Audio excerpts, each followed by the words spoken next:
Hi, everybody. Welcome to this week's episode of Live with Love. I'm Julie Roginsky here with my Lift Our Voices co-founder, Gretchen Carlson. Hey, Gretchen. Hey, how are you? Good. You've been away, which is why we haven't been able to do this over the last few weeks. Gretchen, you were traveling to really awesome places. Yeah, I was traveling to Egypt well, no, we did one after that. But anyway, Morocco and all that doesn't matter. We're back. We're talking about important things.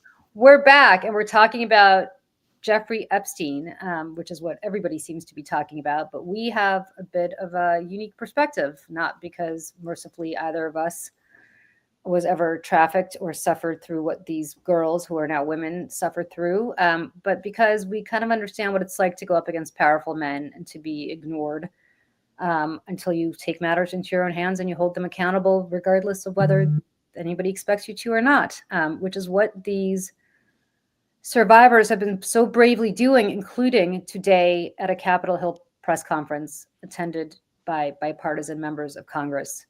And I do want to be clear, this is a bipartisan issue. There are people on both sides of the aisle who are fighting for the release of the Epstein files. There are people who have been on both sides of the aisle who sadly decided to take Jeffrey Epstein's side even after he was an adjudicated child molester, and continue to befriend him and continue to spend time with him and continue to treat him like, you know, a member of polite society. So unfortunately, as we always say, this is a tangled web, and it's not just limited to one political party or another. And this really just proves kind of what's been going on from that perspective. I do want to play a clip of Virginia. Can I just say something really quick before that? Yeah. Because what I've been saying when I've been doing commentary on this on TV is that power is bigger than party. The power in all of these kind of sexual harassment cases, sexual assault, grooming people, raping people. I mean, that is all about power over somebody else for whatever reason. If it's your job at work, or if you're a younger underage person and it's an older man, or if you're just a regular 30-year-old who gets raped, that's about power. And that supersedes party. It does. I mean, we saw that in our cases with Roger Ailes, you know? I mean, I'm an independent, you're a Democrat. Like, it didn't matter. Nobody gives a shit what your party is before they decide to assault you. They don't say, hey, what party are you in first? So yeah. I think it's really important to point that out in this case too. And we've been seeing that unfold on Capitol Hill, where you have Ro Khanna and Thomas Massie. They couldn't be more divergent, and Marjorie Taylor Greene on their own politics. We've seen this happen on our issues, bringing people together. Lindsey Graham and Kirsten Gillibrand, senators from opposite ends of the world, who agree that we should get rid of silencing mechanisms. So it's interesting to me that we're sort of seeing like what we've been doing playing out on Capitol Hill with the Epstein files, because some things never change, and power superseding power or party is one of them. Yeah, and I think the reason we have gotten so much broad-based support from people, but also pushback in some quarters, is because people understand, and you see this in the Epstein polling, but you've also seen this in the polling over the years that we've done. People understand that this is not political at a time when almost everything is, right? Everything has become like, everybody go to your corners and your team blue and your team red, and let's fight about stuff. But I think that's not real life. And unlike social media, where you see so much of that amplified, this kind of partisanship, this is real life. And people understand the horror of what Jeffrey Epstein did, and they understand the horror of protecting his co-conspirators or people to whom he trafficked these girls. And they are not going to stand for that. And I think regardless of party, they're not going to stand for that. You're about to see a vote taking place in the House of Representatives that I think is going to be unanimous. I mean, Mike Johnson, the speaker, who's fought so hard against this discharge petition, said he's now, just breaking news right now, said he's voting for the release of the Epstein files. Yeah, I mean, Trump kind of gave them cover over the weekend. Right. This is not to get into politics, but I'll just say this is a huge loss for Trump and his control over members of Congress. You know, he hasn't been able to control the influencers, and they were also speaking out about this, but he certainly has been able to control every Republican in Congress, or most. except for Marjorie Taylor Greene, Lauren Boebert, and Nancy Mace and Thomas Massie, and a few others. But I think that this is it could be a turning point politically for Republicans feeling like they can finally have a spine to stand up for what their constituents want versus Trump wants. I think from a political point of view, this is fascinating to me because, and here's the other interesting thing. Imagine if this then John Thune feels the need to introduce this in the Senate, which I think he will, because he's been given the blessing as of yesterday that Trump said he should. And then it will come to Trump's desk. Now, imagine this picture with Trump standing with Epstein survivors behind him, signing this into law that he's going to release the files and taking credit for it. I am. It's just going to be. I don't want to put the cart before the horse, but as long as I guess we get the files out, fine. But that bothers me. I am going to just say one thing about that. And no, I don't know why people have not picked up on this, but I actually have been going down this rabbit hole on exactly not just what's in the trove of documents that were released by the House Oversight Committee, but also the language from this from this legislation that the House is going to vote on tomorrow. And today, I think. Today, maybe. What this would allow the Justice Department to do is to release things that are not deemed to be confidential is not the word, but are not deemed to be matters of national security effectively. How quickly do you think that this president, who can unilaterally say that anything is things that are not classified, how quickly do you think that this president will classify everything he wants classified in there to prevent it from coming out? Yeah, and also because he opened the DOJ investigation, and they appointed a New York lawyer instantaneously to investigate, of course, only Democrats listed, Clinton and Summers and all these other people. Will that be the caveat here, that because there's an open investigation going on now, that they won't be able to release the files or all of them? I mean, there's a lot of ways to look. Yeah. I feel like something happened over the weekend where Trump realized he was going to lose, and he had to figure out how to make it look like he was going to win. Right. This will go down as the greatest PR political disaster, I think, of all time. And we're not to the end yet, because we don't know how this is all going to end. But whoever's been advising him has been horrendous, or maybe they've been advising him and he's done his own thing, which is who he is. Yeah, my understanding is the latter. Yeah, my understanding is it's the latter. My understanding is that they have been telling him all along, this is not working for you, Mr. President. He has just been losing it and doing what he wants. But again, as I said, and as you just said, there are many ways to prevent full disclosure here. I'll give you another example that nobody seems to be talking about. Steve Bannon shot 17 hours of footage with Jeffrey Epstein virtually until the moment that Jeffrey Epstein was arrested. In fact, on the very day that Jeffrey Epstein was flying back to the United States, and he got arrested from Paris. He got arrested once he landed at Teterboro Airport in New Jersey. They were texting within hours of him landing about shooting more footage on Epstein's Island. And there are 17 hours of footage that is Epstein just talking. And it was supposed to be a biography of Epstein that Bannon was producing. Epstein was paying for it. That Bannon called a hagiography, that he kind of laughed at Epstein and said, you're looking for a hagiography, which is a biography of the saints. So I say this to say that there's 17 hours of footage that is not sitting in the Justice Department. It is sitting in Steve Bannon's house or office or wherever the hell Steve Bannon keeps the stuff. And the House Oversight Committee has not demanded it. And I don't know how much of this Bannon has redacted. Now, Bannon he claims he has a 5-part miniseries coming out from this footage called Monsters, the Secret Lives of Global Elite or something like that. But you know full well that Bannon's going to redact anything to do with things that are not good for Steve Bannon and his friends and play up the stuff that's bad for people Steve Bannon doesn't like. Why haven't we seen, and why hasn't the House Oversight Committee subpoenaed those unredacted tapes? I know. There's a lot. I mean, and I discussed this on MS Now last night. I'm not so sure that there won't be more people indicted if these files are released. Because remember, it goes way back to Acosta in Florida giving a sweetheart deal years ago. We don't know. Maybe some of these modeling agencies that pimped out these young women to Epstein are going to be charged. Maybe, we just don't know. But we know there's some reason why this administration has not wanted to release this. We're not saying that Trump is a pedophile or that he did anything here, but there's some reason why, and hopefully we're going to find out. Well, you talked about modeling agencies, and now we're going down a little bit of a rabbit hole, but again, I'm not sure if people are aware of this.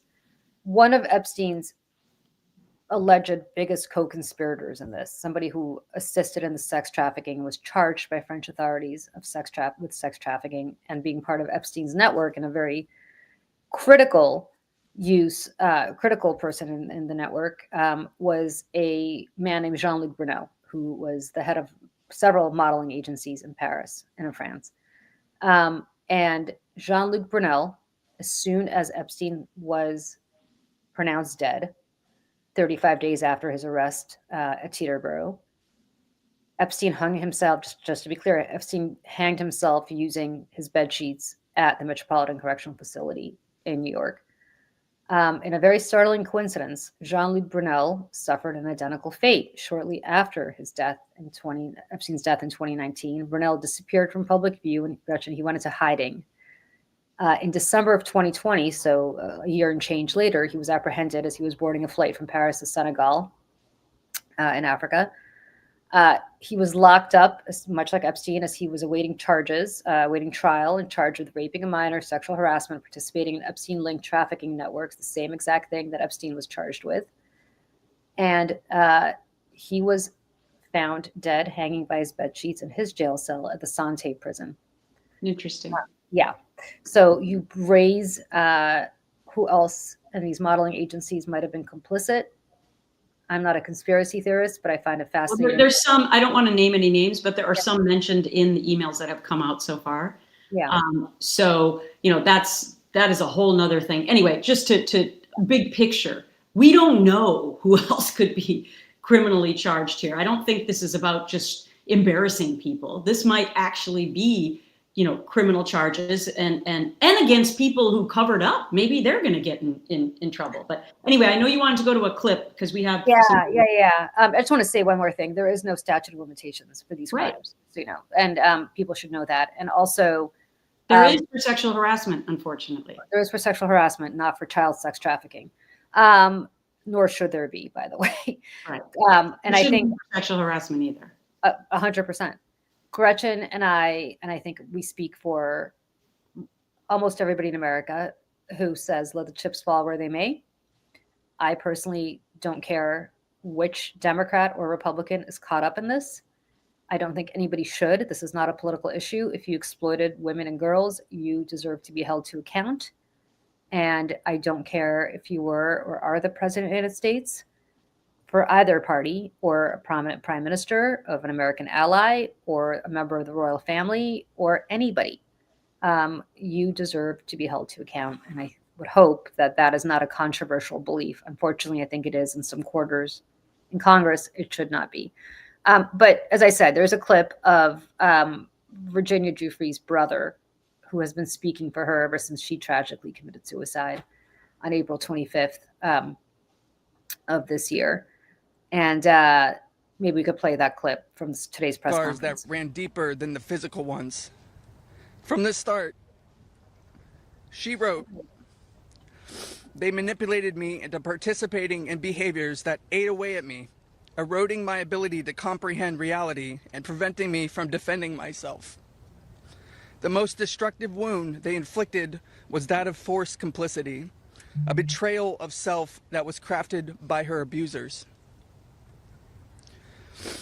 But I stand here today to declare that their tactics of fear and intimidation did not work. Virginia's spirit could not be broken. She became a beacon of hope, a warrior, fighting not just for herself, but for every survivor who suffered in silence. She said, I felt it was my duty to stand up to predators like Epstein and Maxwell, I would put my neck on the line to make sure my daughter never has to go through what I had to endure. These survivors, like Virginia, have transformed into mothers and strong women, fierce in the face of adversity. Many of them have daughters the same age they were when they faced their own abuse. They are determined to break the cycle, to shatter the silence that has kept so many in the shadows.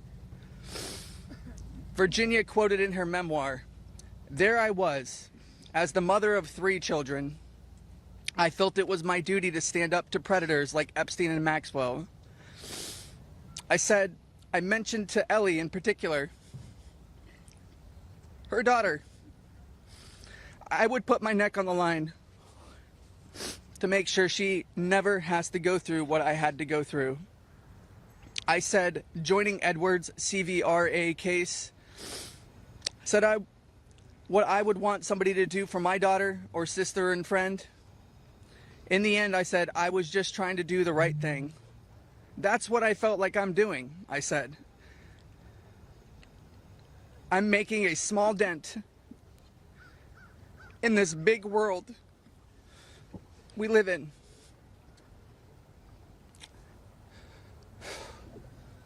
Well, Sissy,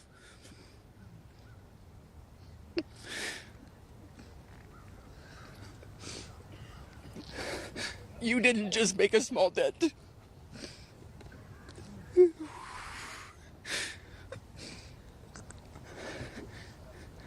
You made a monumental impact, a resounding statement that echoed across the world.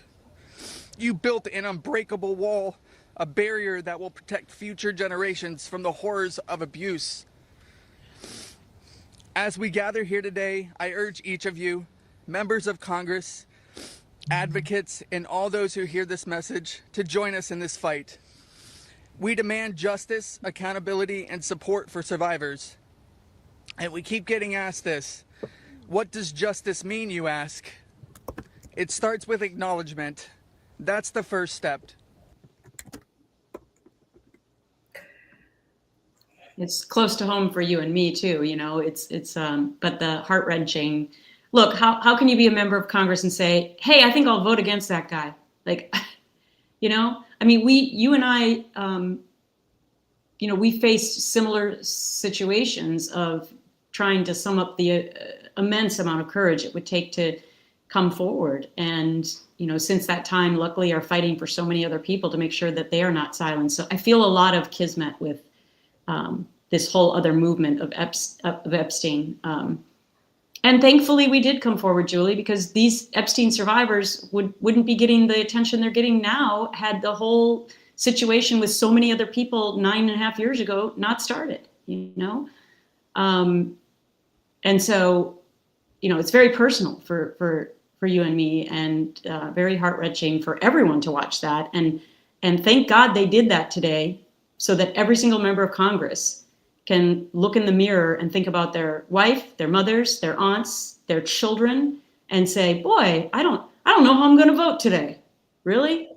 You know, I keep seeing, and I'm truly not trying to make this partisan, but I think we're just dealing with what we're dealing with here with respect to who's in charge of the House right now. There's a clip, we don't have it, of Speaker Johnson kind of begrudgingly saying, well, I'm going to vote for this, and I think all of our members are, now that we've been forced to do this. But I would hope that the Senate is given the opportunity to do something that we have not been able to do, which is to amend this legislation.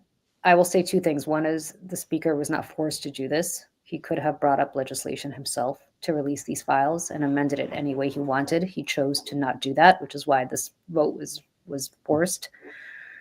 But the second is that, you know, I don't know if they're counting on the Senate to amend this legislation to such an extent that it will become toothless. And I think this legislation as written now is, I wouldn't say toothless, but I think there's a lot of room here to cover stuff up. And I would hope that senators who might be listening to this, even from there's two types of senators who I think would be listening to this, right? The first are the ones who want to do the right thing because it is the right thing to do.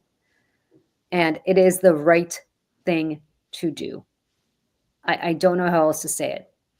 Girls were raped and trafficked, and we deserve to know who raped them, who trafficked them, and to whom they were trafficked. Like, that should not be a controversial statement.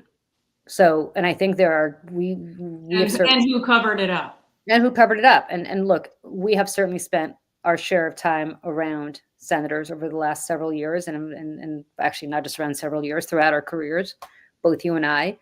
And there are good people there who I think will do the right thing because it is the right thing to do. But for those people who are thinking like Speaker Johnson purely politically, here's what I would say. Why would you allow the House to take a consequence-free vote only to leave you holding the bag of trying to cover this up? Politically, that is also a dumb thing to do. Yeah, but I got two words for you. Donald Trump. And if he goes and threatens primaries, that's fine. But as we see, what, so be it. These people have to have a conscience at some point. And this is why we should have term limits too. So I don't want to go off on that whole tangent, but this is ridiculous. Grow a spine, pick up your pen, and say, yes, I vote for this. It's ridiculous. I mean, I don't care. Do what you want on tariffs. And if you want to be a weak link and do whatever he says, and you don't want to vote with your conscience on anything else, fine. But today, you need to vote yes. And the Senate needs to vote yes. And Trump's given you the authority to do it now, which is the craziest thing ever. Well, and one more thing. There was a member of Congress somewhere from down south, I can't remember who it was now, who tweeted out yesterday or maybe this morning something about how this is the Epstein hoax and basically mirroring Trump's words. And he got so much pushback on social media from when he tweeted that out from his own base that I will say, my friends, you may be worried about Donald Trump, but your base is not with this president. And he can't primary all of you, especially when your own base is with you. Now, Marjorie Taylor Greene, say what you will, understands where the base of the Republican Party is a lot more than the president does at the moment. Well, she's made some other changes too. Like she actually apologized for political rhetoric. I mean, nobody knows what her plans are here, but well, she wants to run statewide, but yeah. Yes. Yeah. But I mean, anyway, I want to make sure we get to this other clip because speaking of the president, he said something that's very personal to me as well. All of this is personal to us, but he said this clip yesterday to a female reporter. Here it is. Is there something incriminating in the file, sir? Quiet. If you couldn't hear it, he said, "Quiet, Miss Piggy." No, just quiet, Piggy. Not even he didn't even do the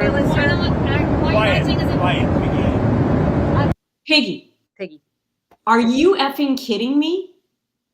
This is where we are now with the decorum of the President of the United States.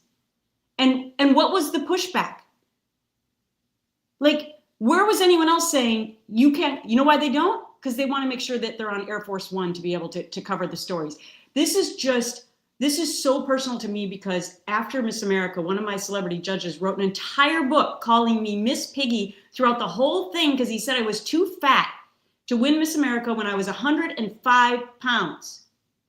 Even if you were 150 pounds. I know. But the shame that followed me, when I met my husband on a blind date, I was scared that he was going to go to the library and find this book and know that I was Miss Piggy.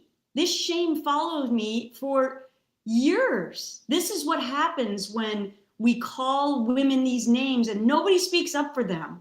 And it's okay. We call people pussies. That is a woman's private parts. And we don't think anything of it because it's been institutionalized in our culture. By the way, in the United States, calling a reporter piggy.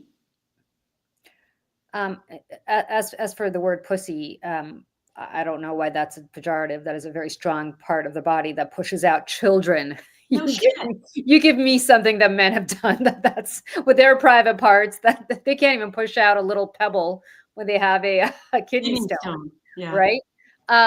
Listen, I have a question for you, because not just because somebody called you that, which is inexcusable, and we have all been shamed for our weight. There's not one woman in the world who hasn't been shamed for her weight. She's either too fat or too skinny. You're called Skeletor or you're called Piggy. Like, it doesn't matter. But I will also ask you a question as the journalist here. Where's the White House Correspondents Association? Like, why is there not an uproar today from the people who cover the White House? They throw a very nice dinner every April, the White House Correspondents, Association dinner, and everybody has a good time, and the comedians come, and everybody laughs. But when it matters, why? This is a Bloomberg reporter who he called Piggy, who has every right to be on Air Force One asking him questions. She was asking him about Epstein, which I think is also a tell that he lost his temper. Of course. Question. But why in the world have we not seen? Look, I understand that the White House press room now is filled with like 90% of podcasters who love Donald Trump, but of the CNNs and the NBCs and the Bloombergs and the ABCs and others who are there, which are, not supposed to be propaganda outlets, Politico, all of them. Where is the banging of the drum? Or are they so scared of this president and of this administration, and so scared of being sued for something that they're not saying a word in defense of their own colleague? Yes, and yes, and yes, and yes. And it's all about access. Look what happened to the AP when they refused to call the Gulf of America, whatever I refuse to even call it that. So the Gulf of Mexico. He refused to. He changed the name to the Gulf of Mexico because they, as an AP, as an international, nobody else in the world was going to call it Gulf of America, and so for their standards and practices, they wanted to keep it the Gulf of Mexico. They were barred from the Oval Office. They've lost now in court. They won, then they lost. Mm-hmm. So that is just one story. But in more general terms, again, not to get too political, but this is the beginning of potential totalitarianism, where the press is scared to speak up and say things. And that's what we're seeing play out here, whether it's calling somebody Piggy, or yesterday I watched Trump in the Oval Office. When he said that the House and the Senate should vote for Epstein file release, he still called it a hoax, which it's not. He still said that President Bill Clinton was on the Epstein Island, which has been proven he was not. And crickets. So, when they come back from the press conference, the hosts do correct, right? And I love those segments when they spend, 5 minutes going through 50 corrections of things he said that were not true. But I think it's about being sued and access. And this is a very slippery slope and a scary time. Yeah. Which is why if this vote goes through today, and if it goes through the Senate, it's miraculous. It's miraculous, but I just want to temper people's expectations. He can classify whatever he wants. Now, legally, he cannot classify things that are embarrassing to him or violations of the law or things that are not national security related, but who's going to hold him to account there? Not his Justice Department. So he's going to classify it, and he's anything to do with him or anything to do with his friends and anything to do with Democrats, he's going to release. And by the way, I hope he does release whatever he has in the Democrats, but let's be very clear. He should also release things that he's got on himself or friends. I do think, though, that, Julie, something's changed in the last week or so. Like the pressure, you've seen the PR moves to try and not release this. You saw him send Deputy from the DOJ, Todd Blanche, down there to interview Maxwell in this little puppy love interview. And then give her special treatment and move her to another prison and give her extra toilet paper and yoga lessons. And speaking of puppies, giving her the ability to play with puppies. I mean, if that isn't the most outrageous thing. And he's never said that he would not pardon her. There will be an insurrection in this country if he pardons her, first of all. I just think something's switched over the last few days. I think, that was an attempt to push it away. Him putting the Department of Justice to investigate only Democrats last week, that was another attempt to push it away, to try and quell the base. We could go on and on about what the maneuvers have been, and nothing has worked to take this story out of the limelight. And in fact, what ended up happening was it went from just MAGA base being all about the conspiracy of this, it infiltrated the general public.